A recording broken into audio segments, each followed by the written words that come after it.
The letter arrived on a Tuesday in the spring of 1878, and by the time Clement Dunlap had read it 3 times over, he was already half convinced he was making the worst decision of his life.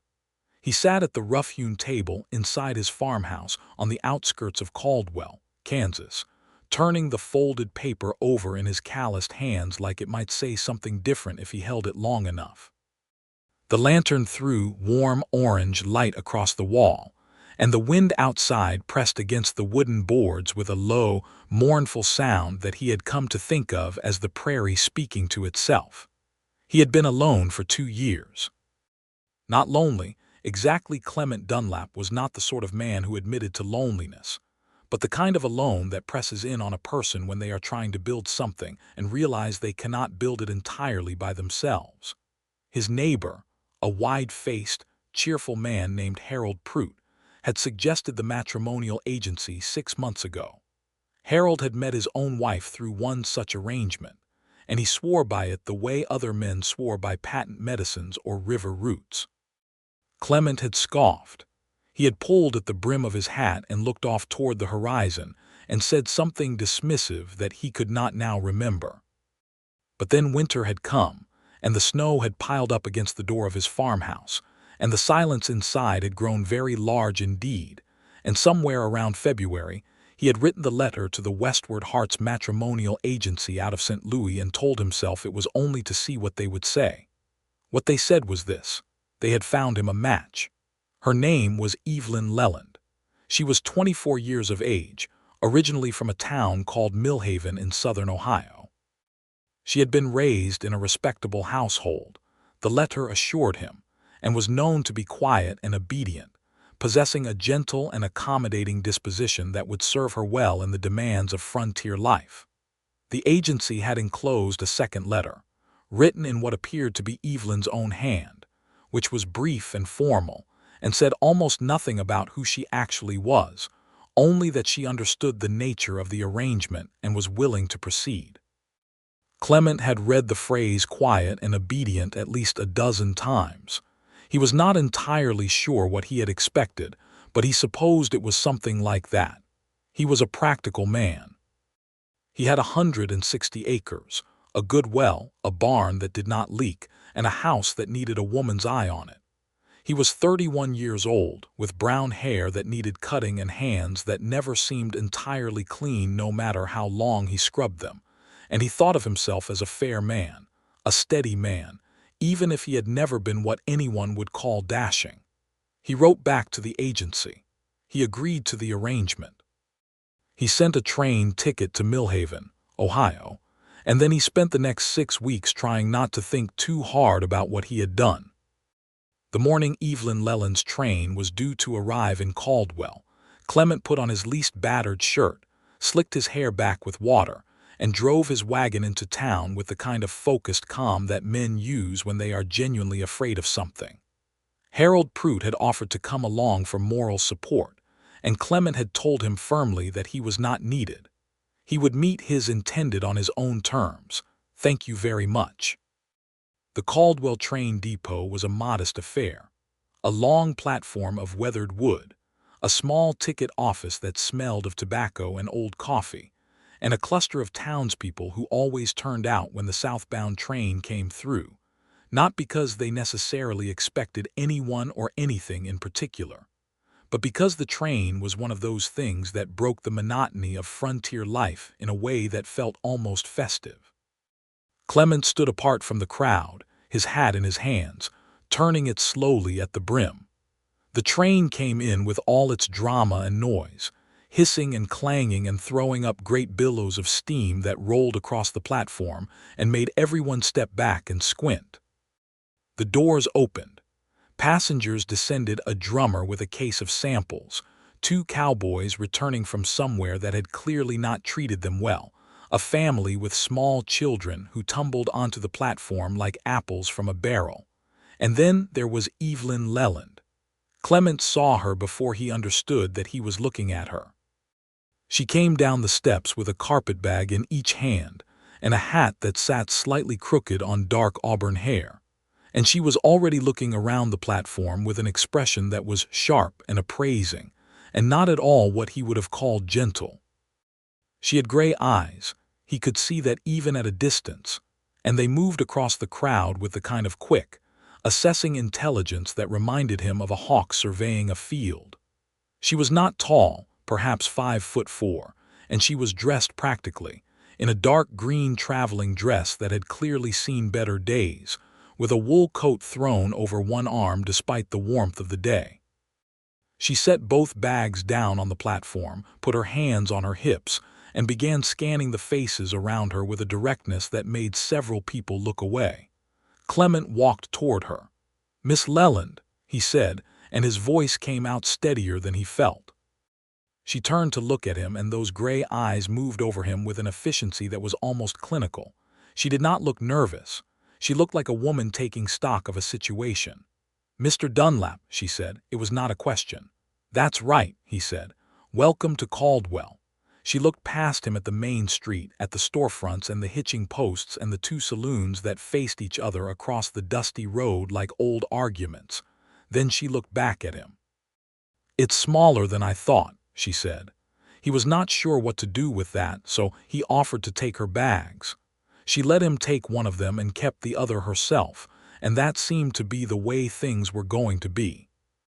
They walked to the wagon, and she climbed up onto the seat without waiting for him to help her, and she sat straight-backed with the carpetbag on her lap and looked around with an expression of frank curiosity that was nothing like the quiet and obedient disposition the letter had described. Clement climbed up beside her, took the reins, and urged the horses forward into the afternoon light, and neither of them said anything for a moment, and the silence between them was not uncomfortable so much as full, like a room with too much furniture. "How long is the drive?" she asked finally. "About 40 minutes, he said. "Land's north of town." "And the house," she said. "Is it standing?" He glanced at her sideways. "It's standing." "Good," she said. "That puts it ahead of 3 places I lived in Ohio." He found himself almost smiling, and he was not sure why. He had not smiled genuinely in a long time. They drove through the afternoon with the prairie spread out golden around them and the sky very big and blue above, and Evelyn Leland did not say quiet things in a gentle voice. She asked questions. She asked about the soil and whether it was good for a kitchen garden, and he told her it was, if you knew how to work with it. She asked about water rights, and whether there had been any trouble with the cattle ranchers who were pushing north from Texas, and he told her there had been some friction, and he expected there would be more. She asked about the nearest town and the nearest doctor, and he gave her honest answers, which were not entirely encouraging on the doctor front, the nearest competent one being 20 miles east in a town called Ringler. She absorbed all of this without visible distress. She did not wring her hands or look frightened. She nodded, and sometimes she asked a follow-up question that showed she had been listening carefully, and by the time the farmhouse came into view low and brown against the immense sky, with the barn behind it and the cottonwood trees along the creek, Clement realized that he had told her more about his land and his situation in 40 minutes than he had told Harold Prout in 2 years of neighboring. The farmhouse was not grand. It was honest. A main room that served as kitchen and sitting room both, with a stone fireplace along one wall and a rough table, and 4 chairs in the center. 2 small bedrooms off the back, one of which Clement had cleared out and fitted with the best bed he had, a decent quilt, and a washstand with a real ceramic basin. A front porch that faced west, which was its best feature, because the sunsets over the Kansas plain were genuinely magnificent, the kind of thing that made a person feel the smallness and the bigness of existence all at once. Evelyn walked through the rooms with her carpetbag still over one arm, looking at everything in that same direct, appraising way. She ran a finger along the mantelpiece and examined the smudge of dust on her fingertip with some interest. She looked into the fireplace and crouched down to examine the draft. She went to the kitchen window and looked out at the garden patch, which was still mostly bare earth at this point in the spring. "That garden is going to need work," she said. "I know," he said. "I haven't had much time for it." "I'll start it tomorrow," she said. "I'll need seeds. Do you have any, or do I need to get them in town?" "I have some," he said. "Beans, squash, not much more." She turned to look at him. "I'll make a list. We can go to town on Saturday." He stared at her for a moment. "You've been here 20 minutes, and I've already identified 3 immediate problems," she said, without any particular edge to it. "That seems efficient." He looked at her standing there in his kitchen with her carpetbag and her crooked hat and her gray eyes that missed absolutely nothing. And he thought about the letter that had described her as quiet and obedient. And he had the sudden, clear feeling that whoever had written that description had never spent more than 5 minutes in the same room with Evelyn Leland. He was not sure if he should be alarmed or relieved. He settled, tentatively, on relieved. The weeks that followed were a revelation of sorts. Clement had imagined vaguely, in the way men imagine things they have not thought through carefully, that a mail-order bride would settle into a house the way furniture settles into a room, filling a space, serving a function, perhaps adding some aesthetic improvement. He had not imagined that she would reorganize his pantry on the 3rd day and explain why she had done it in terms so logical that he found himself genuinely persuaded. He had not imagined that she would take one look at the way he had been storing his feed grain and point out that it was attracting mice, and then, without waiting for him to agree, go about fixing the problem herself. He had not imagined that she would sit with him at the kitchen table in the evenings with her own small book of accounts and tell him that he was spending too much at the hardware store in Caldwell, and that she had identified 2 alternative suppliers he might write to in Wichita. He was simultaneously impressed and slightly undone. "Where did you learn all of this?" he asked her one evening when the supper dishes had been done and the lamp was burning low, and she was reading a letter from someone back in Ohio, her friend, she had mentioned, a woman named Clara. Evelyn looked up from the letter. She had a pencil tucked behind one ear, which he had come to understand was a permanent fixture. "What?" she said. "All of it," he said, gesturing vaguely at the room, at the house, at everything she had already improved. "The accounting, the storage, how to argue about grain prices. I ran my father's household for 6 years after my mother died," she said. "He owned a general store. I kept the books." "And your father let you go," he said, and then immediately felt that he had said it wrong, like she was merchandise that had been released. But she did not take offense. She tilted her head slightly. "My father died last autumn," she said, and her voice was matter-of-fact but not cold. "The store went to my uncle." My uncle did not feel that a grown woman living in his household was a good use of anyone's time. A pause. "He is not incorrect. I don't do well with being managed." Clement looked at her. "I had gathered," he said, and then, because she smiled very slightly at that, he found himself smiling too. There had been a practical conversation early on about the sleeping arrangements. Clement had told her, before they left the depot that first day, that he was not the kind of man who would press any claim on her person before she was ready, and that she should not feel any obligation. He had said it looking straight ahead at the road, not at her, because it had been an awkward thing to say, and he was not a man who found these conversations easy. She had said, simply, that she appreciated that, and that she intended to honor the arrangement in full, but that she would need some time, and he had said that was fine. They had been married at the Caldwell courthouse 2 days after her arrival, a brief affair with Harold Prout and his wife, Margaret, as witnesses, and a judge who seemed to be running about 20 minutes behind on everything that day. Evelyn had worn the same dark green dress, which she had pressed carefully the night before. Clement had worn his good shirt again. There had been no flowers and no music, and Margaret Prout had cried a little anyway because she was that sort of woman, and Clement had always found it touching. Evelyn had shaken his hand after the ceremony, very formally, and he had shaken hers, and Harold had slapped him on the back too hard and said something about the start of a great adventure, and Evelyn had looked at Harold with the expression of someone solving a mild puzzle. Now it was May, and the prairie was coming into its own, and the garden that Evelyn had taken from bare dirt to something that actually looked intentional was filling in with green shoots. She had found seeds at the hardware store in Caldwell, more than just the beans and squash he had offered. And she had the whole thing planned out in a diagram she had drawn in her account book, each row labeled and dated in her small, precise handwriting. She was also, he had discovered, entirely capable of repairing a fence. He had come back from the far field one afternoon to find her at the south fence line with a hammer and a bucket of nails and 2 posts that she had apparently dragged out there herself, fixing a section that had been bothering him for 2 months and that he simply had not had time to address. She was hitting the nails with the clean, efficient strokes of someone who had done this before and did not feel the need to make a performance of it. He reined his horse in and looked at her. "You did not need to do that," he said. "I know," she said, not stopping. "But it was there and I was here and it needed doing."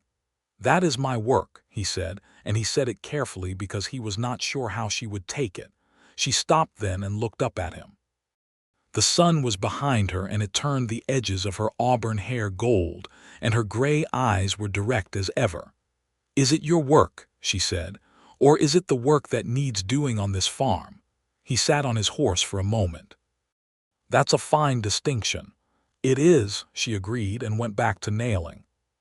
He got down from his horse and helped her finish the fence, and they worked in a companionable silence that felt easy and comfortable in a way he had not expected. And when they were done, they walked back to the house together in the long light of late afternoon, and she told him about the letter Clara had written, which had contained 2 pieces of gossip about Millhaven so extraordinary that even Clement, who had no stake whatsoever in the social affairs of a town in Ohio he had never visited, found himself listening with interest. He began to notice things about her. The way she tucked her feet up under herself when she sat by the fire to read, which seemed like it should be uncomfortable but never looked like it was. The way she sang to herself in the garden, not loudly, but audibly, old folk songs from Ohio that he half recognized, and how she stopped when she noticed him nearby, not from embarrassment exactly but from the instinct of a person who had learned to keep parts of themselves private. The way she argued, for she did argue, clearly and without apology, whenever she thought he was wrong about something, which was more often than he was entirely comfortable admitting. Not sharply, not cruelly, but with the patient tenacity of someone who had long since figured out that being right was not a thing she needed to apologize for. She was nothing like what the letter had described. She was not quiet exactly, though she could be still in a way that was different from quiet, a watchful, present stillness, like a person who has learned to observe carefully because it has served them well. And she was certainly not obedient, not in the way the word was usually meant. She was cooperative when cooperation made sense, but it was her own informed cooperation, and she was perfectly willing to say when she disagreed and give you 3 good reasons why. He was grateful for it, even when it was inconvenient. He had not known how to say that yet. The trouble with the cattle ranchers started in June. His neighbor to the west, a man named Gerald Sloan, ran cattle and had been pushing his herd further and further north as the summer grass came in. Clement's farm sat between Sloan's range and the creek, which was a problem because Sloan's cattle kept wandering through Clement's fence lines and into his crops. It had happened twice already, and both times the damage had been significant. Harold Prout had the same problem from the other side and was furious about it in the mild, ongoing way that Harold was furious about things.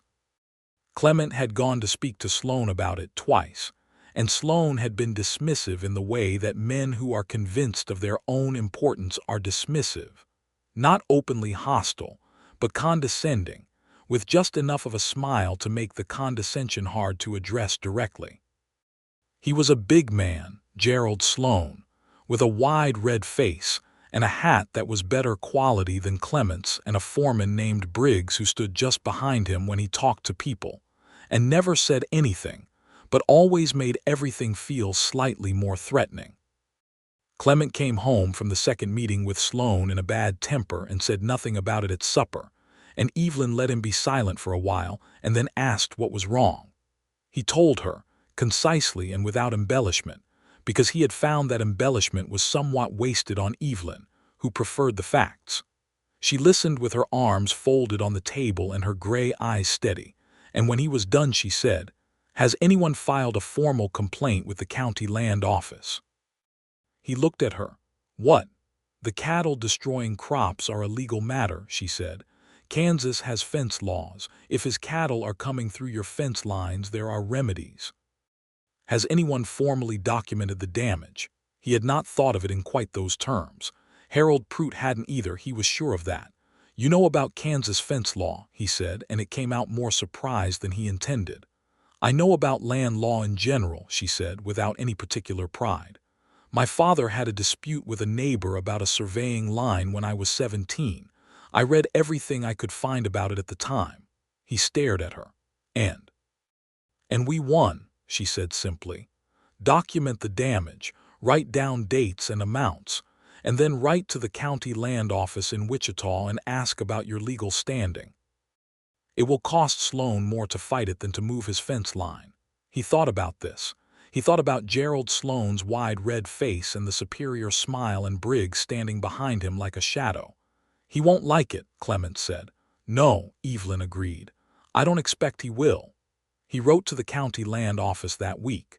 He began documenting the damage carefully, with dates and estimated values, and he convinced Harold Prout to do the same. It was, as it turned out, a longer process than Evelyn had made it sound, because land offices moved slowly, and Gerald Sloan was not without connections in Caldwell, but it was a process, which was more than Clement had had before. Knowing there was a path forward settled him in a way that the anger had not. Evelyn wrote the letter to the county land office herself, in her small, precise hand, and it was the most organized and coherent legal correspondence Clement had ever read, which was not a particularly high bar given his experience, but he suspected it would have impressed even people with a high bar. Sloan's foreman, Briggs, came to the farm one afternoon when Clement was out in the fields and Evelyn was alone in the house.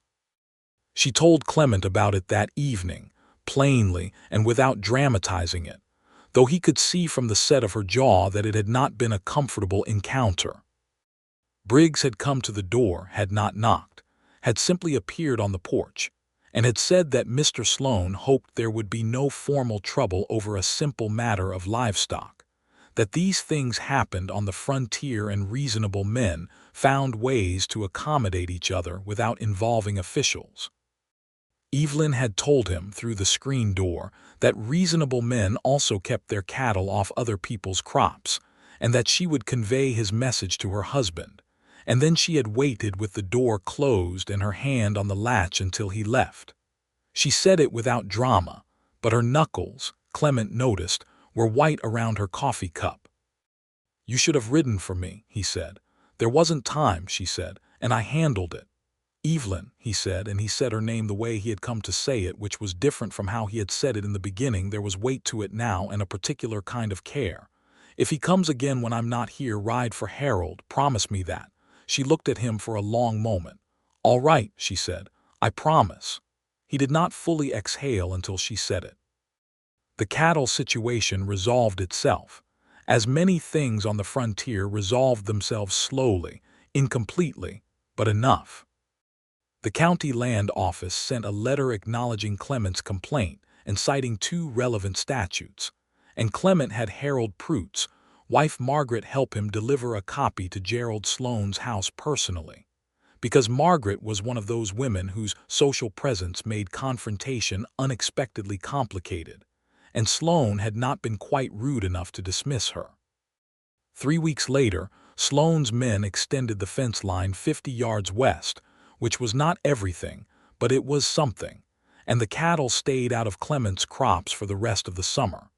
Clement told Evelyn, and she nodded once in the way she had when something went as she had calculated it would. "It could have been faster," she said, but she was smiling when she said it. "Most things could," he agreed. They had been carefully, quietly building something between them through all of this. It was not dramatic. There was no single moment he could point to and say, "Here, this is where things changed." It was more like the way a fire builds in a good fireplace. You lay the fuel down, you tend to it, and after a while you look up and realize the room is warm and you do not know exactly when it got that way. He liked talking to her. This surprised him most.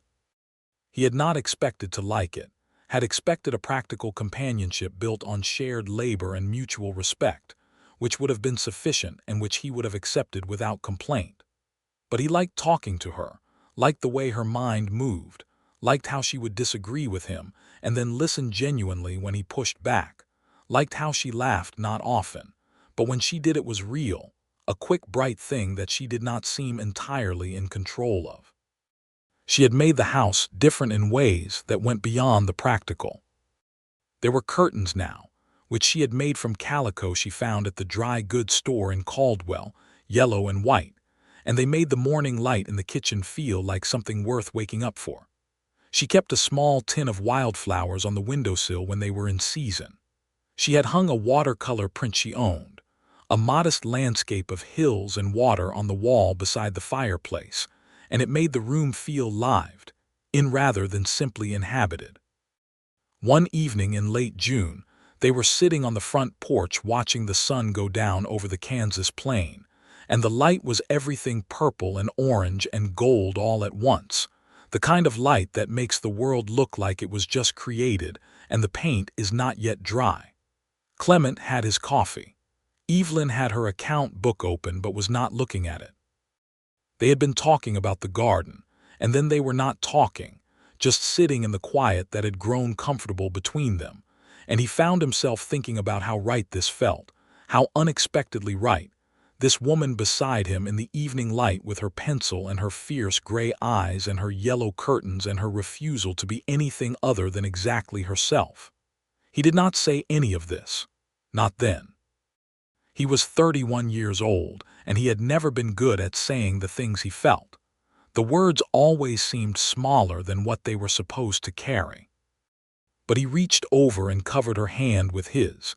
She had it resting on the arm of her chair, and he left it there. And after a moment she turned her hand over and her fingers closed around his, and they sat like that until the stars came out, and it was enough.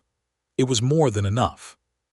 July arrived with its full Kansas heat, and the farm was in its busy season, and they worked hard and they worked together, and the rhythm of the days had a rightness to it that Clement had stopped trying to analyze and simply accepted as good fortune. It was in July that Clement began to understand more fully what Evelyn had left behind in Ohio and what it had cost her. She received a letter from her friend Clara that was clearly upsetting, though Evelyn read it in the evening by the lamplight and said nothing, just folded it and set it aside with a particular care that he had come to associate with things that mattered to her. He did not press, but 2 days later, when they were weeding the garden side by side in the cooler morning hours, she told him. Her uncle, the one who had inherited her father's store, had sold the house she had grown up in. The house her mother had planted roses in front of, where her father had kept his study, where she had slept in the same room for 20 years. Her uncle had sold it because he needed the capital and because it was his legal right to do so, and no one had asked Evelyn because no one had needed to ask Evelyn because she was already gone. She told it plainly, the way she told most things, pulling up weeds with steady hands, and her voice did not break, but there was something around her eyes. "I knew it would happen," she said. "I'm not surprised. I'm only," she paused, pulled a weed. "I'm only sorry for the roses." He thought about what to say and decided that most of what he could say would be inadequate. "Tell me about them," he said. "The roses." She looked at him sideways. "The roses. Your mother planted them," he said. "Tell me what they looked like." So she did. She told him about her mother, who had been a small, determined woman with red hair, the red that Evelyn had inherited, though hers had darkened to auburn, and who had ordered rose cuttings from a catalog and planted them along the front fence of the house in Millhaven, and nursed them through 2 bad winters with such dedicated stubbornness that the neighbors had started watching the fence to see if the roses would survive, which they did. "Yellow roses," she said. "Not the domestic kind that were everywhere. Wild-seeming, full-petaled, bright as anything." He listened to all of it. And that evening, while she was doing something in the kitchen, He took his horse out to the South Creek bank where he had noticed a stand of wild roses growing in the bend where the water slowed. They were not yellow, they were pink, the pale pink of dawn, but they were real and they were alive. He cut a dozen stems carefully and brought them back and put them in a jar of water on the kitchen windowsill beside her tin of wildflowers. She came in from the back room and stopped when she saw them.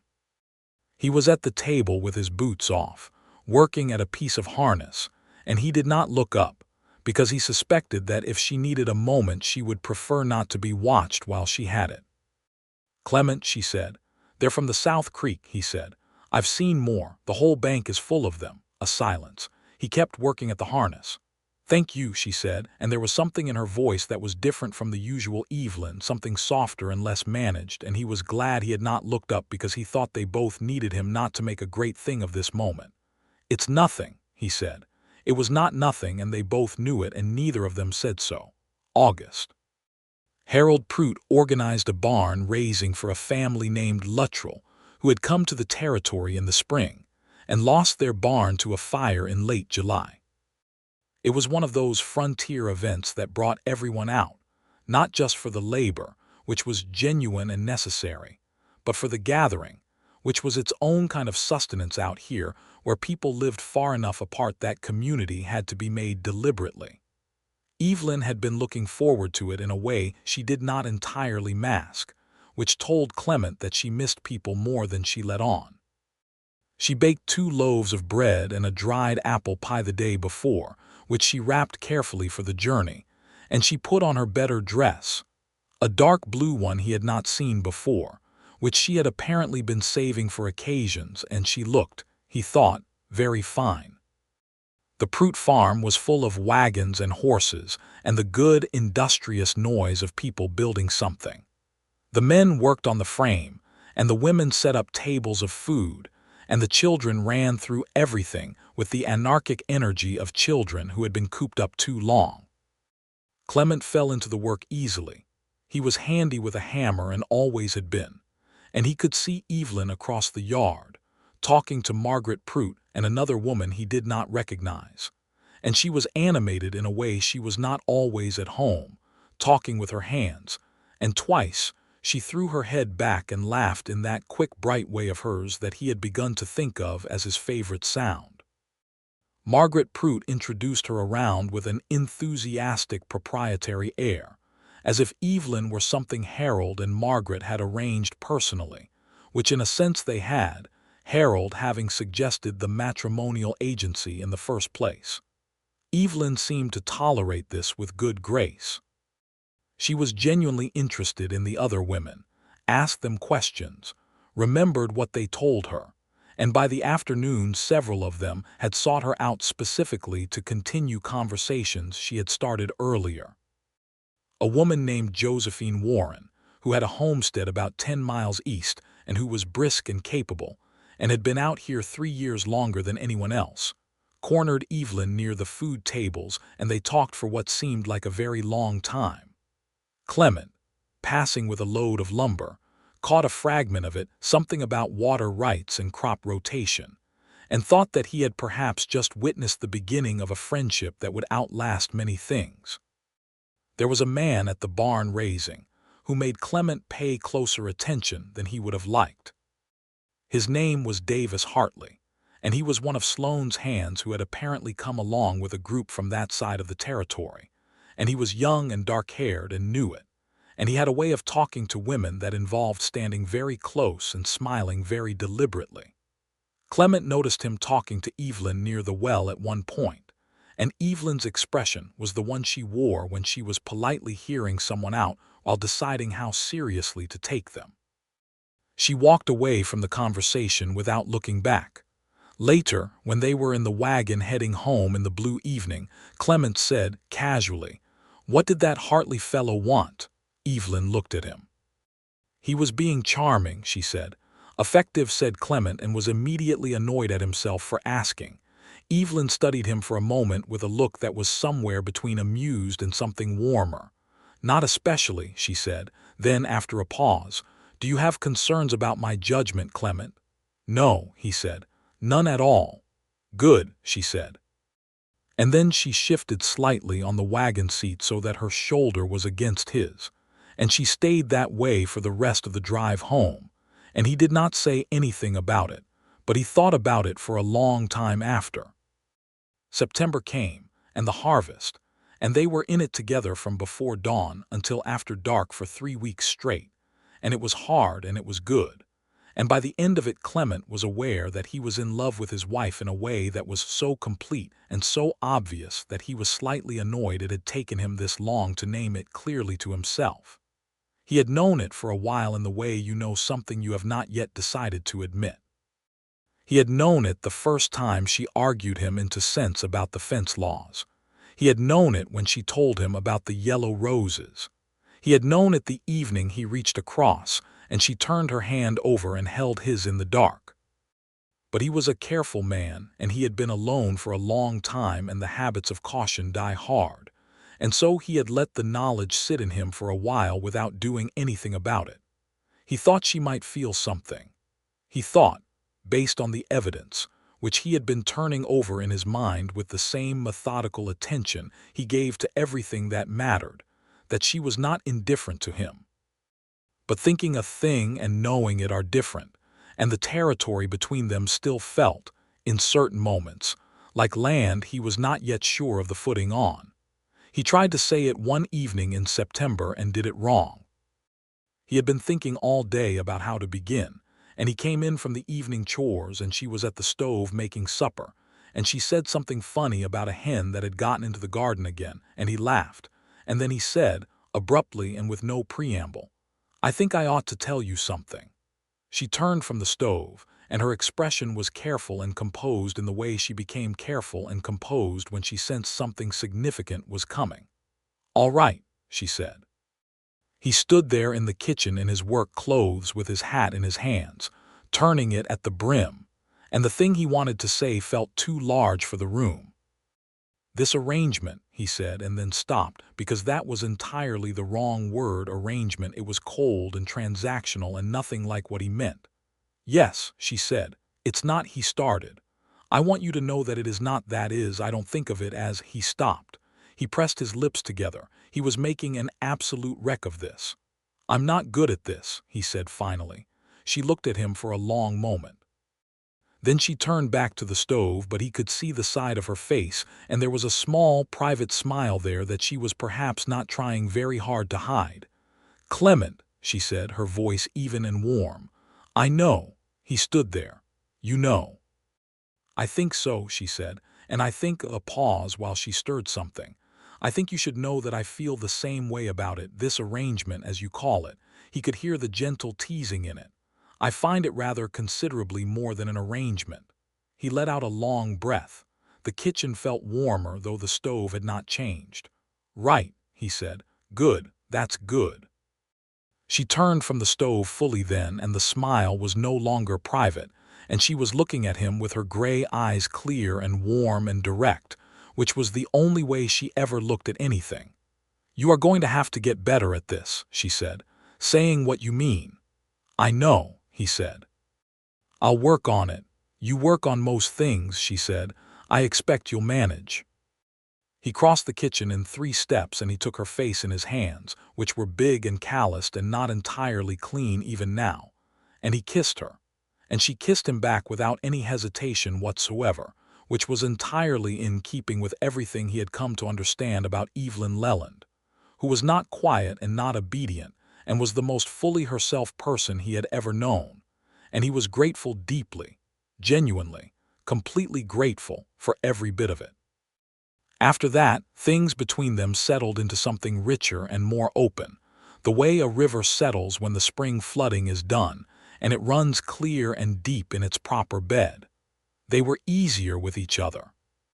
Not careless, Clement was still careful, always, with the things that mattered, and Evelyn still kept certain inner rooms of herself locked out of old habit, rooms she had learned to lock during the years of running her father's household and being dependable for everyone and needing nothing for herself.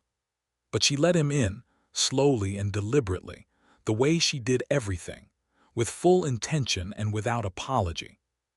She told him about her mother's illness and death, which she had been 11 when it happened, and which had rearranged the whole shape of her life without anyone asking whether she was ready.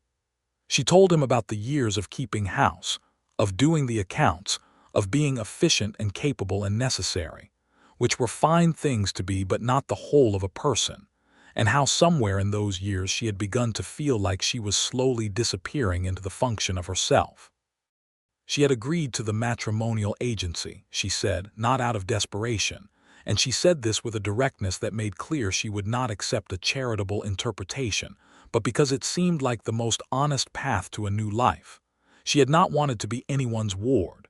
She had wanted to be useful and needed and herself, all at once, somewhere where there was room for all three. "And is there," he asked, "room?" She looked around the farm, the kitchen, the garden beyond the window, the fields in the October light. "There is," she said, "more than I expected." He took her hand across the table. "I want there to be more." She looked at his hand around hers. "There will be," she said, quietly.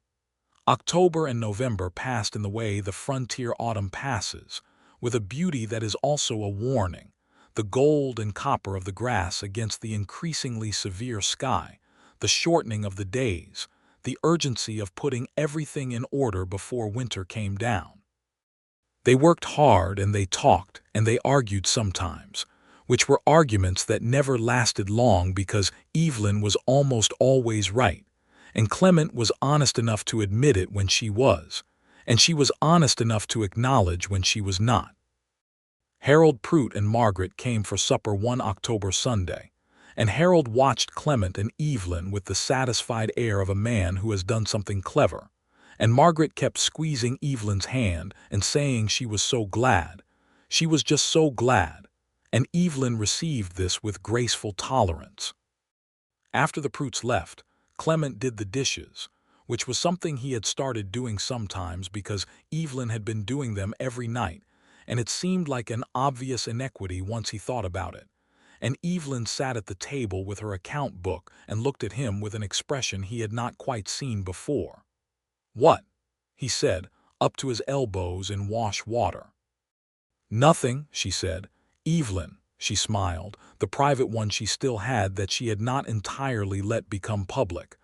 "I was thinking," she said, "that I like you very much." He turned from the basin. She was looking at her account book as if she had said nothing remarkable. He thought about the letter from the matrimonial agency, the one that had said quiet and obedient, and he thought about the woman sitting at his kitchen table with her pencil and her account book, and her pink roses in the window and her refusal to be anything other than entirely, brilliantly herself. "I like you very much too," he said. "That feels like an understatement." "It does," she agreed, and wrote something in her book. Winter arrived, as Kansas winters do, with sudden conviction. The first serious snow came in mid-November, and they were snowed in for 4 days, and it was nothing like what Clement had imagined being snowed in with a person you had married out of practicality. He had imagined it being awkward, the enforced proximity of two near strangers. Instead, they spent the 4 days in a way that he later thought of as some of the best days of his life, which was a remarkable thing to say about 4 days when you could not get to the barn without roping yourself to the porch post. They played cards. She was a ruthless card player, which should not have surprised him, and somehow still did. They read aloud to each other from the 2 books she had brought from Ohio, and the 3 he had acquired with vague intentions of reading since moving to the farm. She taught him a card game she said she had learned from a river trader who had come through Millhaven, which seemed unlikely, but she was very convincing about it. He told her stories about his boyhood in Illinois, which she listened to with genuine interest, and occasionally pointed out the places where he was being modest about himself, which she could do because she had been paying close attention to who he actually was for months, and had assembled a more accurate picture of him than he had of himself. On the 3rd night, when the storm had settled into a steady hiss against the walls and the fire was high and the house was warm, they sat together on the settle she had moved from the side wall to face the fireplace, and she had her feet tucked up beside her in the way she had, and his arm was around her, and she was reading something, and he was not reading anything, just sitting there thinking about how it was possible to be this content. "Clement," she said, without looking up from her book. "Yes." "I want to stay," she said. "Here, I want to stay." It was such a simple thing to say. He knew she did not mean just through the winter or just on this farm. He knew she meant the whole of it, this life, this land, this particular configuration of things. "I want you to," he said. "I've wanted you to since about 2 weeks in." She looked up then. "Only 2 weeks. I'm a slow study," he said. "You know this." She laughed, the bright, quick, real laugh, and leaned her head against his shoulder. And outside the Kansas blizzard pressed at the boards, and inside the fire burned, and he thought that the letter that had brought her to him had described someone who did not exist, and he was glad. He was so glad. Whatever quiet and obedient woman that letter had imagined was not Evelyn, and Evelyn was exactly what he had needed without having known how to ask for her. Christmas came and went, marked with a small celebration. She had bought him a good leather belt at the Caldwell dry goods store, and he had bought her a bottle of good ink and a new account book. And because he had been thinking about it for 2 months, a packet of yellow rose cuttings from a nursery catalog out of Kansas City, ordered 2 months ago and miraculously arrived by the December post. She had opened the packet and looked at him with an expression that said everything without a word, and then she had pressed her forehead to his shoulder for a long moment before she composed herself, which Evelyn, doing in a way that did not draw attention to it, was its own kind of language by now. "They'll go along the front fence in spring," she said. "That's what I thought," he said. January and February were the quiet months, the months of repair and planning, and the kind of deep domestic life that the busy seasons did not allow for. Evelyn wrote to Clara in Ohio regularly, and also now to Josephine Warren, the capable woman from the barn raising, and they had twice made the 10-mile ride to the Warren homestead for Sunday dinner, which was a genuine production because Josephine Warren was a magnificent cook. The friendship between the two women was exactly the kind Clement had imagined it would be from that first afternoon, smart and practical and occasionally conspiratorial in ways that made both their husbands slightly uncertain. Evelyn also, during that winter, mentioned to Clement, carefully and directly in the way she mentioned things she had been thinking about for a while, that she would like to have children. She said it the way she said most important things, plainly, with all the information on the table, leaving room for his response. He told her that he would like that very much. He also told her, and this came out better than the earlier attempt at expressing himself, he thought, the practice was beginning to show that whatever happened, whatever the frontier brought them, he intended to be the kind of husband she deserved. Not the kind that managed her or diminished her or expected her to be quiet and obedient. The kind that was worth arguing with, worth building something with, worth choosing. She looked at him for a long time after he said that, and the expression on her face was something he had not seen there before, something open and bright and a little undone, and then she said, "You already are. I want you to know that." He was not, despite everything, a man who had expected to hear that in his life, and it hit him somewhere deep and made him very still. Spring returned. Their first full spring together, and the yellow rose cuttings went into the ground along the front fence, and Evelyn tended them with the same decisive care she gave everything, and they were not guaranteed to take rose cuttings in Kansas were not a certain proposition. But 4 of the 6 showed green shoots by April, which she declared a sufficient victory. The land was planted, the garden was in, the fence lines were solid, and the cattle situation had settled into a quiet détente that Gerald Sloane maintained with the grudging practicality of a man who has decided the annoyance is not worth the escalation. Clement had not forgiven him entirely, but he also knew that the frontier required a certain kind of practical coexistence with people you did not entirely like, and Evelyn had told him once that forgiveness and tolerance were not the same thing, and that the latter was often the more useful of the two in daily application. She was right, as she generally was. In May, Evelyn told him she was with child. She told him in the kitchen in the morning with the same directness she brought to everything important. He set down his coffee cup and looked at her, and she looked back with those steady gray eyes that were also, now that he knew her, also warm and deep and capable of great tenderness. He got up from the table and he held her for a long moment, and she let herself be held, which she was still sometimes learning to do, to just receive without immediately managing the situation. "All right," he said against her hair. "More than all right," she said, frightened, but more than all right. "Me too," he said, "both." She pulled back and looked at him. "We should tell Harold and Margaret." "We should," he said. "Margaret will cry." "She will," Evelyn agreed and smiled. Margaret did cry, very happily, and Harold shook Clement's hand approximately 6 times, and Evelyn received Margaret's enthusiastic embrace with genuine warmth and some amusement. And Josephine Warren, when she was told 2 weeks later at Sunday dinner, said briskly that she knew exactly what Evelyn would need and she would send a list, which she did within the week. Written in a hand so precise and comprehensive that Evelyn read it twice and told Clement it was the most organized document she had seen since her father's store ledgers. The summer of 1879 was a full one. Evelyn was not a woman who slowed down easily, and pregnancy did not change her fundamental orientation toward the world, which was to engage with it directly and get things done. She modified what she was able to do as the months progressed.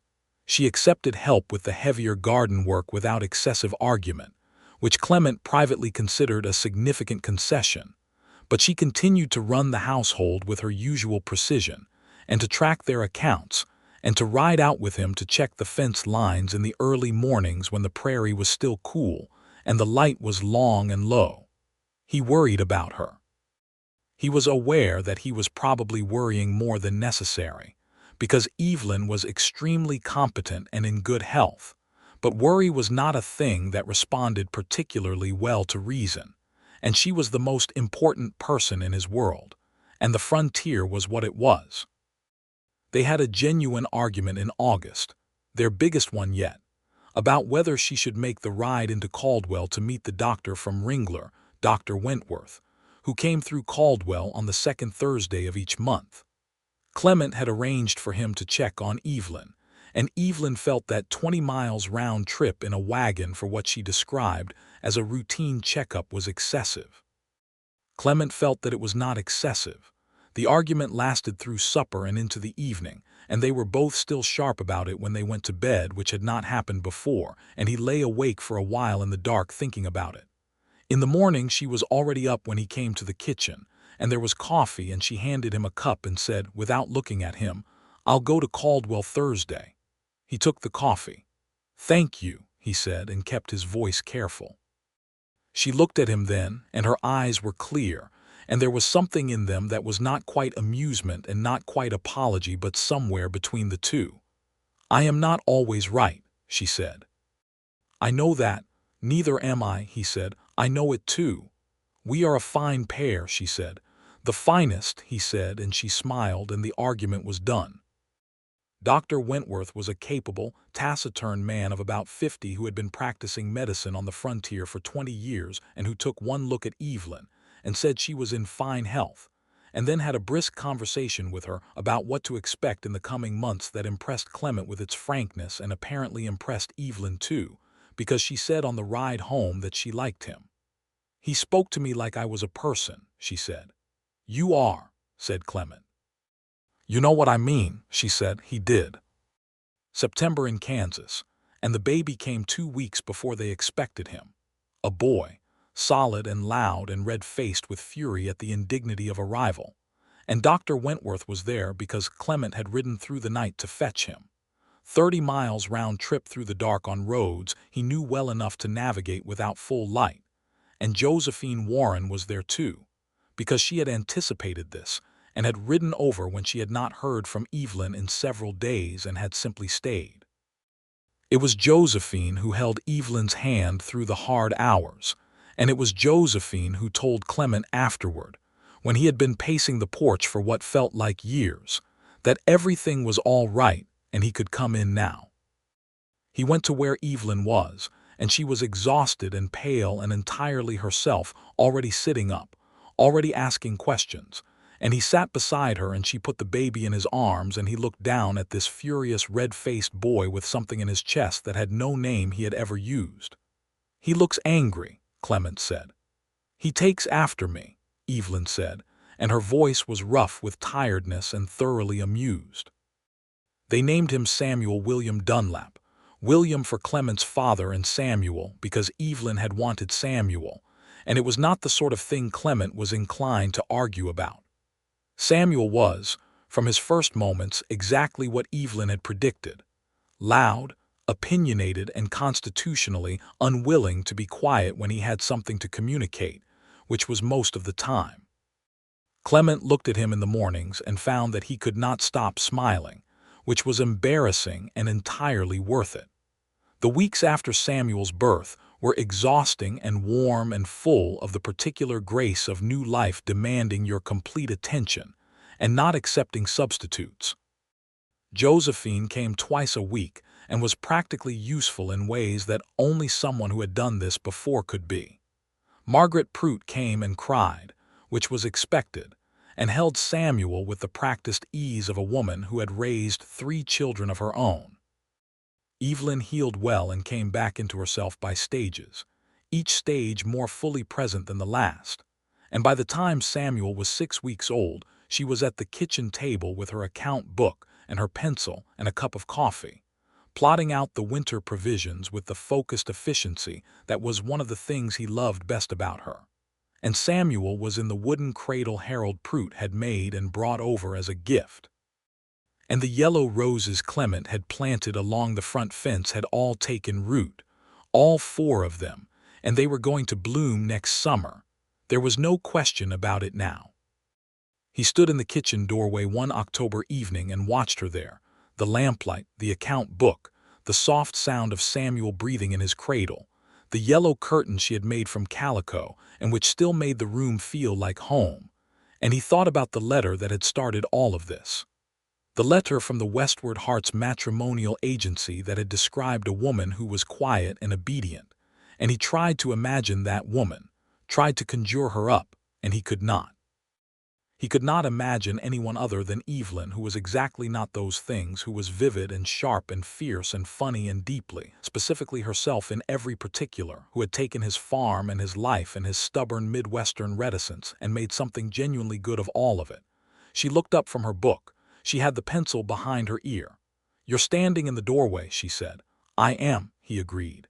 "Did you need something?" "No," he said. "Just looking." She regarded him with those gray eyes, warm and clear in the lamplight. "At what?" "Everything," he said. She looked at him for a moment, and the private smile came, the one that had stopped being entirely private some months ago, the one he thought might be one of his favorite things in the world. "Come sit down then," she said. "I have something to tell you about our grain costs that you are not going to enjoy hearing." He came in and sat across from her, and she told him about the grain costs, and he did not enjoy hearing it, and they talked it through and found a solution, as they always did. And Samuel made a small sound in his cradle, and Evelyn went to him and lifted him, and settled him against her shoulder, and kept talking about grain costs while patting Samuel's back, which was the most Evelyn thing he had ever seen.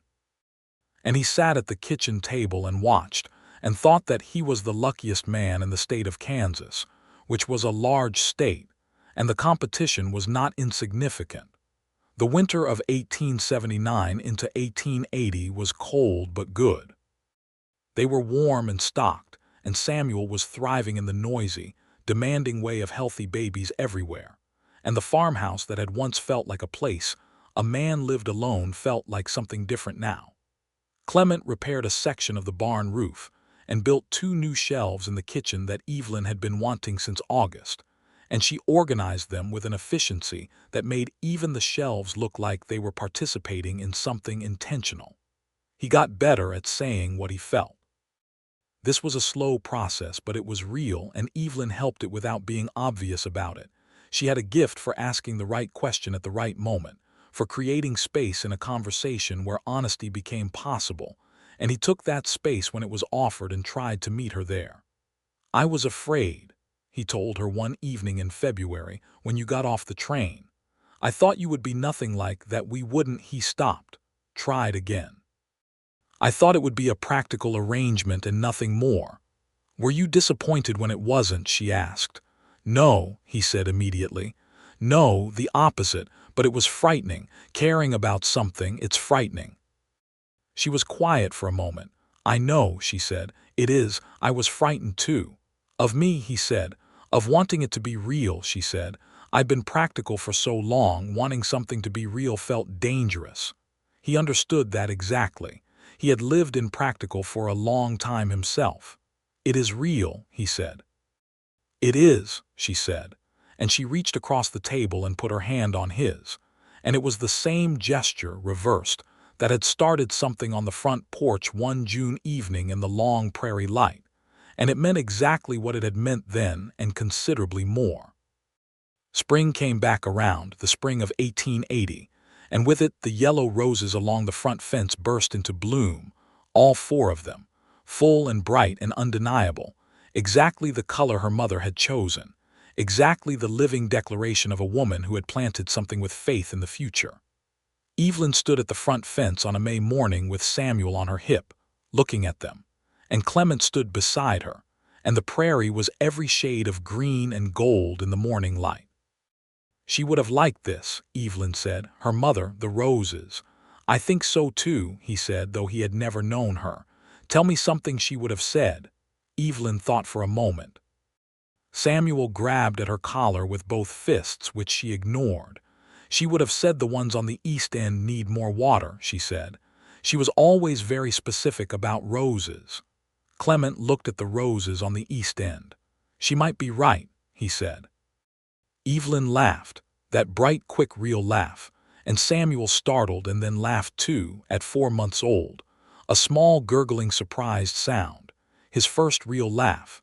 And Evelyn looked at him and then at Clement, and her face was entirely open, entirely glad, entirely without the careful reserve of a woman who had spent too many years managing everything and needing nothing.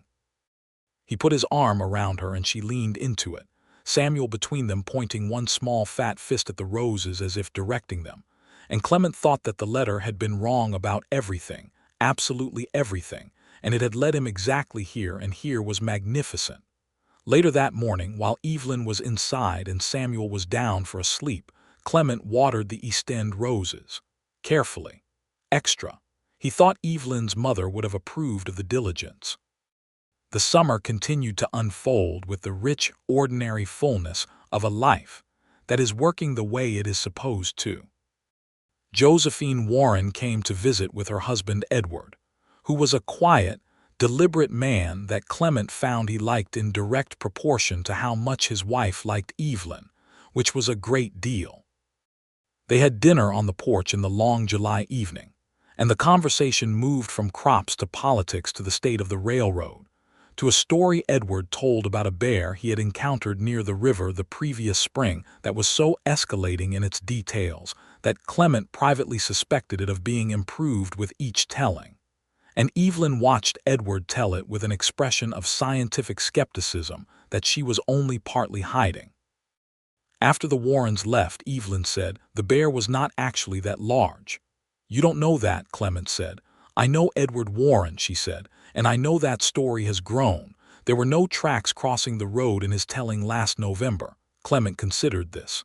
"How do you remember what the November version had in it?" "I pay attention," she said simply. He shook his head. He would never stop being amazed by the way her mind worked. He had accepted this as a permanent state of affairs, and it was one of the best decisions he had made. The next winter, 1880 going into 1881, Evelyn told him in December that she was expecting again. He received this news with the same response he suspected he would always have to any significant news concerning Evelyn, a combination of joy and worry, with the joy considerably larger than the worry and the worry manageable and appropriate. "You are pleased," she observed. "I'm always pleased," he said, "and worried." "I know," she said. "You are always both. It is one of your more consistent qualities." "Is it a problem?" he said. "No," she said. "It's evidence that you are paying attention."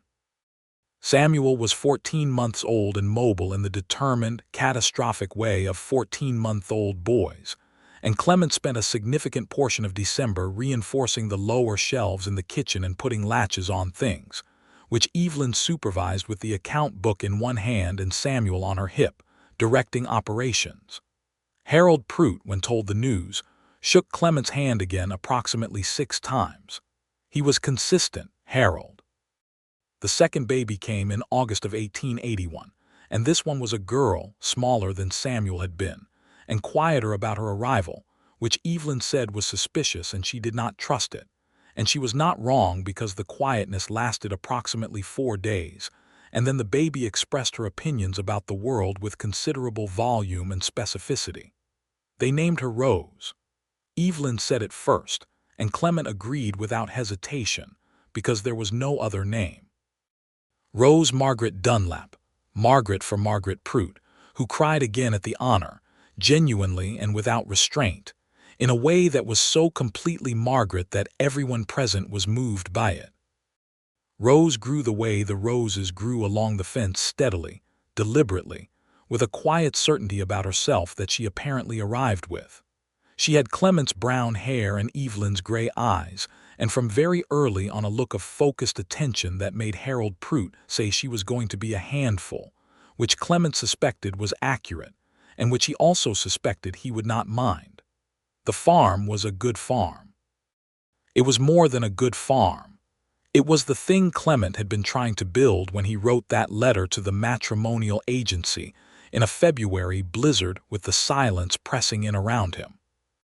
It was alive with the particular life of a place that has people in it who care about it and about each other, and the garden was better every year, and the fence lines held, and the yellow roses were spectacular in May, and Samuel learned to walk with an authority that suggested he considered the whole farm his jurisdiction, and Rose watched everything with those gray eyes that missed nothing.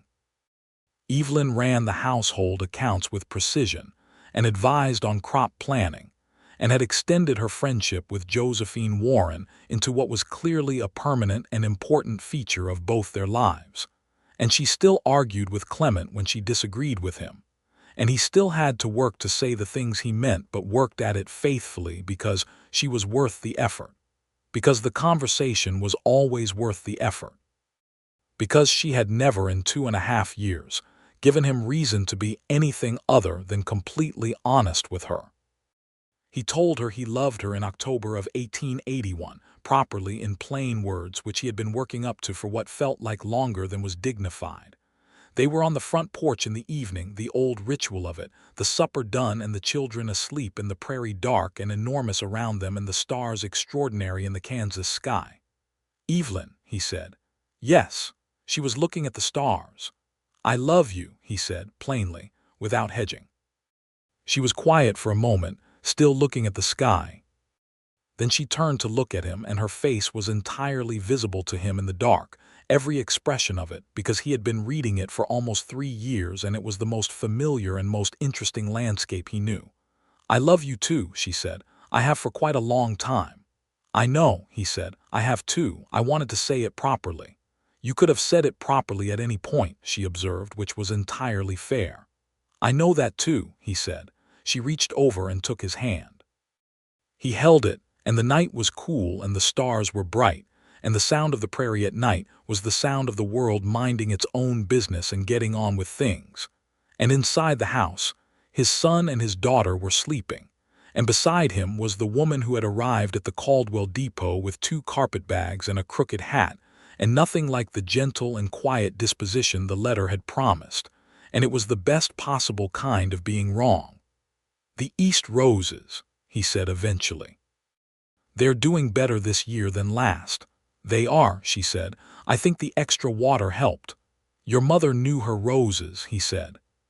"She did," Evelyn said, and her hand was warm in his and her voice was steady and glad. "She would have liked this, all of it." He looked at the farm in the dark, the house with its yellow curtains glowing faintly in the last of the lamplight, the barn solid and shadow dark, the garden put to bed for winter, the fence line just visible, the roses along the front of it. He thought about all the things that had come from one letter, one train ticket, one woman stepping off a train and looking around a platform with those sharp gray eyes and deciding, apparently, that he was worth a second look. "I'm glad the agency was wrong about you," he said. She laughed softly. "They described someone I have never once in my life been." "I know," he said. "I noticed." "Right away," she asked. "Within minutes," he said. "You were already arguing with my grain storage before we left the depot." "I wasn't arguing," she said. "I was observing." "The distinction was thin," he said. "It was not," she said. And she was smiling, and she leaned her head against his shoulder, and he kept her hand in his. And the stars over Kansas were very bright, and the prairie was very large, and the house was warm behind them, and the roses would bloom again in May. He thought he would spend the rest of his life in some version of this moment, Evelyn's hand in his, the evening around them, some practical disagreement hanging pleasantly in the air between them, something growing in the garden, something good ahead. He thought that was more than enough. It was everything. The years moved the way years do on the frontier, with the weight and rhythm of real-time full seasons, real work, the particular beauty of a life built by hand in a place that demands your full attention in return for everything it offers.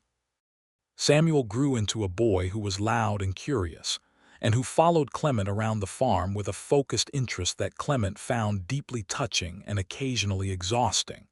And Rose grew into a girl who was quieter than her brother but watched everything with those gray eyes. And then, when she had enough information, acted with a decisiveness that Evelyn recognized immediately and encouraged completely. By the summer of 1883, the farm was producing well. The accounts were healthy. Evelyn had found the second supplier in Wichita, and it had made a genuine difference, and Caldwell itself had grown enough that there was a school now, a real one with a real teacher, in a building that did not leak too badly. Samuel would start that fall, and Evelyn had been preparing him for it with a comprehensive and slightly intimidating curriculum of her own design in the months leading up to it.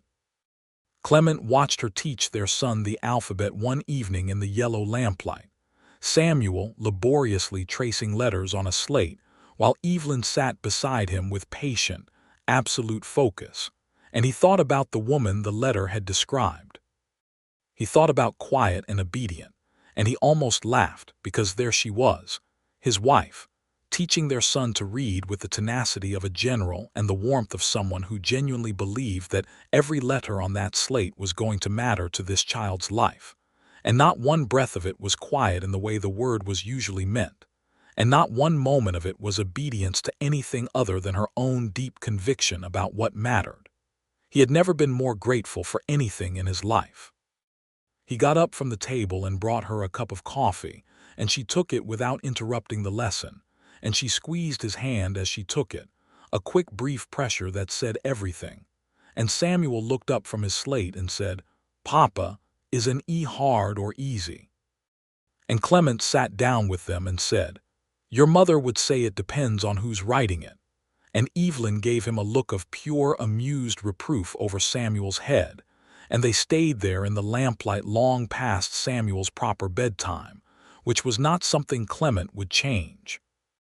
Gerald Sloane had sold his operation the previous year and moved on, which had made the entire western edge of the territory significantly more peaceful.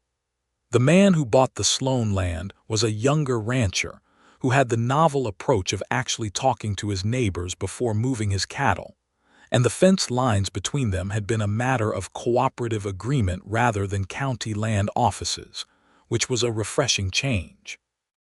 Harold Pruitt's oldest son had come out to help on the Pruitt farm, which meant Harold had more time to be neighborly, which mostly meant he appeared at Clement's table approximately twice a week and ate supper and told stories and was deeply, cheerfully himself, and Evelyn had given up on being surprised by his arrival and simply made more stew. "You should just set a place for him," Clement told her one evening after Harold had gone. "I considered it," she said. "I decided it would encourage him." "He doesn't need encouraging," Clement said. "No," she agreed. "He really does not." In the fall of 1883, with Samuel in school and Rose at 4 beginning to demonstrate the same focused interest in the garden that Evelyn had always had, she had appointed herself supervisor of the yellow roses specifically, which Evelyn allowed with a gravity appropriate to the responsibility. Evelyn told Clement she had a proposal. She laid it out at the kitchen table the way she laid out most things, with the account book, with numbers, with the relevant considerations already worked through in her precise and logical way. There was a parcel of land adjacent to theirs, to the east, 20 acres, that the owner had abandoned the previous winter, and that was now available for purchase through the county land office. It was good land, she said, with a clean survey and no outstanding encumbrances. If they purchased it and put it into wheat, the projections, she had done projections, suggested it would pay for itself in 4 years and then some. He looked at her numbers. They were, as her numbers always were, accurate and considered. "You've been thinking about this for a while," he said. "Since April," she said. "April," he said. "You've been thinking about buying 20 acres of land since April, and this is the first mention." "I wanted to have the full picture first," she said, in the tone of someone who considered this perfectly reasonable, which was the tone she used for most things she had decided were reasonable. He looked at the numbers again. He looked at her. He thought about the woman who had arrived with 2 carpetbags and had wasted absolutely no time telling him what she saw and what she thought could be improved, and how 3 years of that had produced something that was unquestionably better than anything he had managed on his own. "Write to the county land office," he said. She wrote to the county land office. The land was purchased by the end of October. It was put into winter wheat, and she was right, of course she was right, about the yield. The years that followed were the years of building, which was not only the building of the farm and the land and the accounts, though those things continued and grew.